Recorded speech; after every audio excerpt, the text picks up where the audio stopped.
As we've moved through this strange and chaotic season dealing with the pandemic, one of the things that we've been most concerned about at OU is making sure that people get through to the other side healthy, spiritually healthy, mentally healthy, physically healthy. And so we thought it would be important to invite one of our mental health care providers in to share with us some ways that we can be and remain mentally healthy during this season as we look toward the other side. So we've invited in Dr. Matt Campbell. Matt has been a practitioner, a counselor here in Oxford for 17 years and brings to us a lot of wisdom. Over 3 sessions, brief sessions, 15 to 20 minutes each, he's going to cover topics for us that will help us maintain a sense of control and health, that will help us deal with grief and the emotions that you and I are both struggling during this time. We're thankful for him and his work, and we know that it will be important for you to watch these sessions.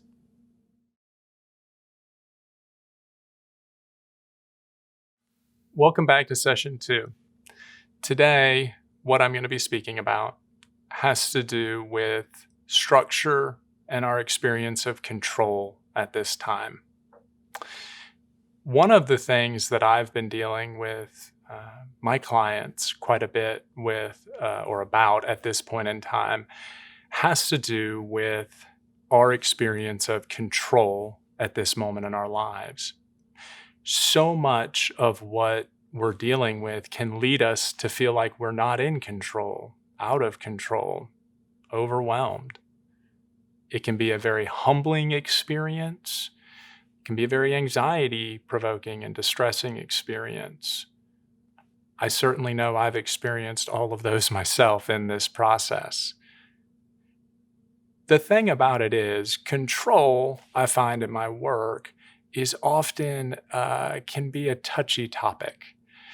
I think that's because when people sometimes use the term control or oh, they like control and things like that, it's a bit derogatory, suggesting they like controlling other people or taking what's not theirs, essentially. That's not what I'm describing. What I'm describing is our experience of being in control of our own lives. And that's really important. Research shows pretty strongly that our perception of being in control of our lives and in control of things important to us is very healthy psychologically. So how do we deal with that? Well, let's start with how we don't deal with that. One of our tendencies is that when we're anxious, when we feel out of control, we seek information. So often information, if we feel like if we understand something, if we know enough, then that will help us to feel in greater control, right? Understanding is the antidote for anxiety. Unfortunately, that means oftentimes that people are spending an inordinate amount of time on different social media platforms, on different news sites, different television news programs. That is overwhelming. There is so much information out, particularly as we deal and learn about something that was previously unknown. It's new, the novel coronavirus. And so that's going to mean that there is just a tremendous amount of information that we can be deluged with if we allow it. Unfortunately, what this does is it ultimately helps us to practice feeling overwhelmed and anxious. I think being informed is good, but I think we can also be informed by going to a reliable news site and spending 15 minutes learning what's going on, and then we can shut it off. But as our feelings often do, the feeling of anxiety or a lack of control can compel us to do more. And just realize that's what's happening, that more information, in this case, is not better.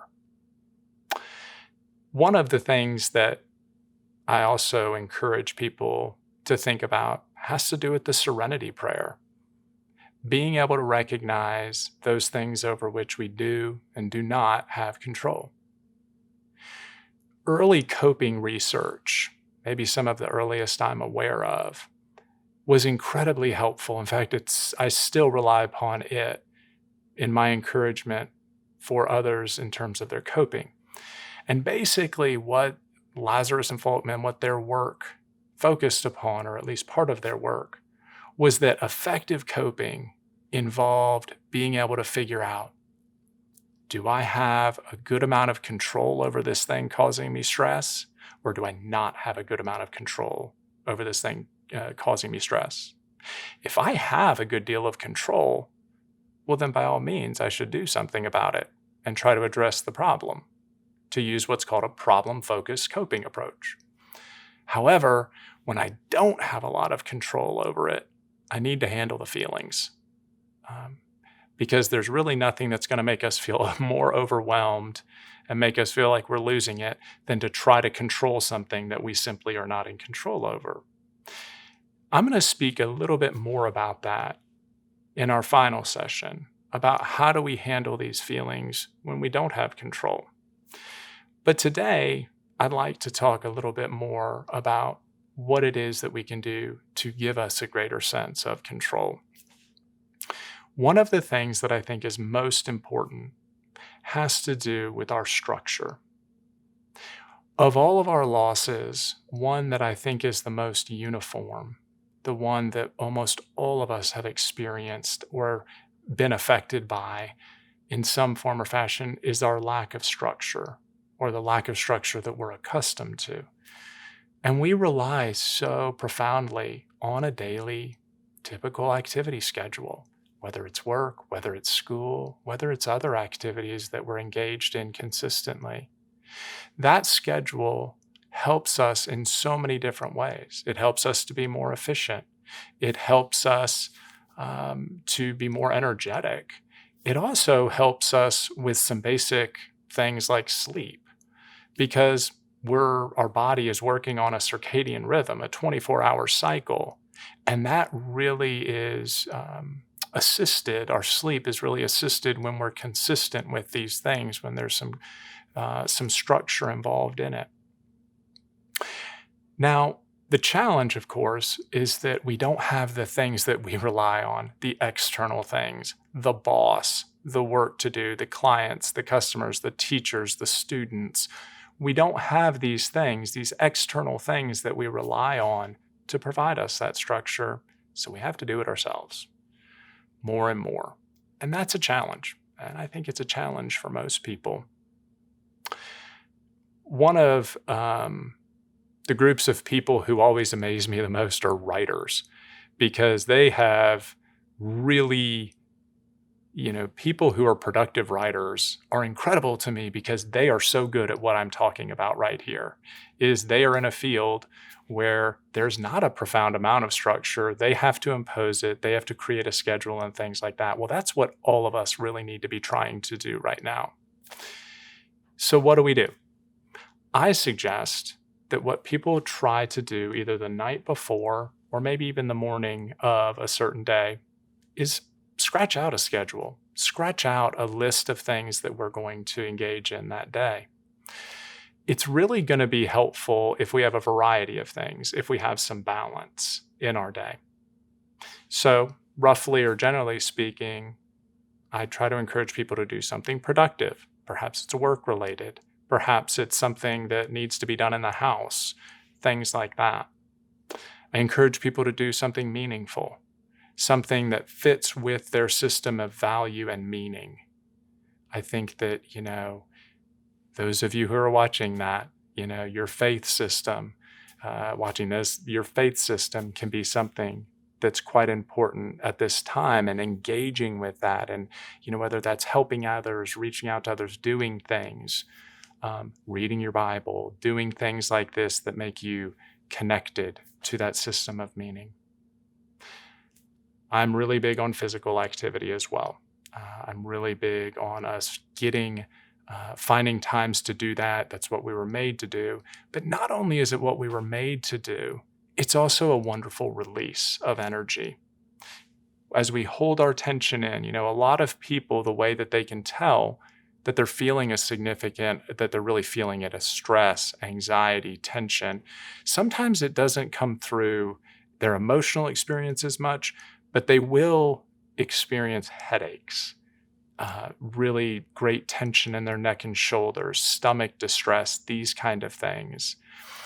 Sometimes it's a lot of fatigue or things of this nature. And so it can come out in a lot of different ways. But we have this stress and tension built in us, and finding releases like physical exercise, like art, all sorts of things that allow us to get it out and release what is within us can be incredibly important.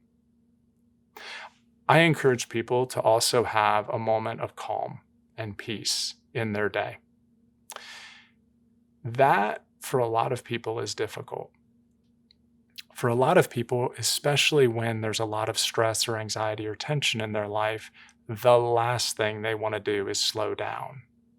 The last thing they want to do is think through or process or allow those thoughts or feelings to come in. And yet it's so important because they're there. We can't deny their existence. And so finding a time to get singular with some activity, to have a focus on one thing and let that be it. And as thoughts of other things come in, that's okay. That's natural. Just bring it back to the thing we're focused upon. That can be very healthy for us in our day. And then have some fun. Do some things, laugh, things that you enjoy, things that you can find. And we need to be flexible with this. My wife is an avid tennis player. And right now she's having to find some different things and adjusting because the courts are closed.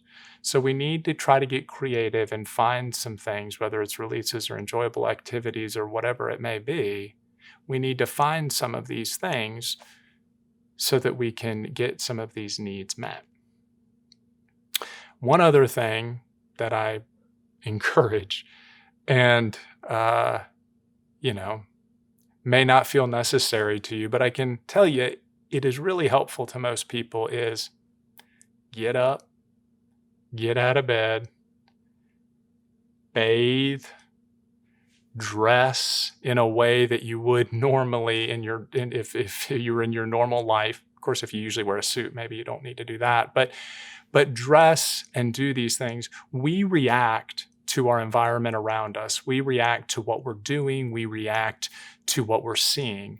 If I am sitting around and laying on the couch a lot and binging different shows and things like that, and the house is in disrepair, if I haven't taken a shower in a number of days, that really, not only does that kind of indicate how I may be feeling otherwise, but seeing that and being in that environment affects us. And so it may not be what you want to hear, but it is important to get up, to get moving, to take care of ourselves. You're worth that. You are worth that. The other thing that I wanted to do mention, and that I've encouraged, again, my clients and in other forums, one of the things that I've encouraged people to do that relates to feeling more control. It's an exercise that's based out of a therapeutic approach called ACT, Acceptance and Commitment Therapy. And the exercise from that theory or that approach involves writing yourself a letter. And so in the traditional format, or the way I learned this technique, is imagine yourself 20 years from now. And you're writing a thank you letter to yourself today.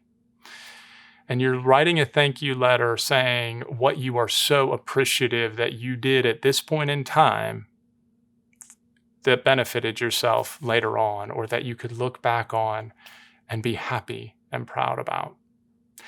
And one of the things I encourage people to do is we can use that within this time period. Now, we don't know when this crisis is going to be over. We don't know what steps are going to occur along the way. But what we do know is that there's going to be a time that we look back at this point in our lives.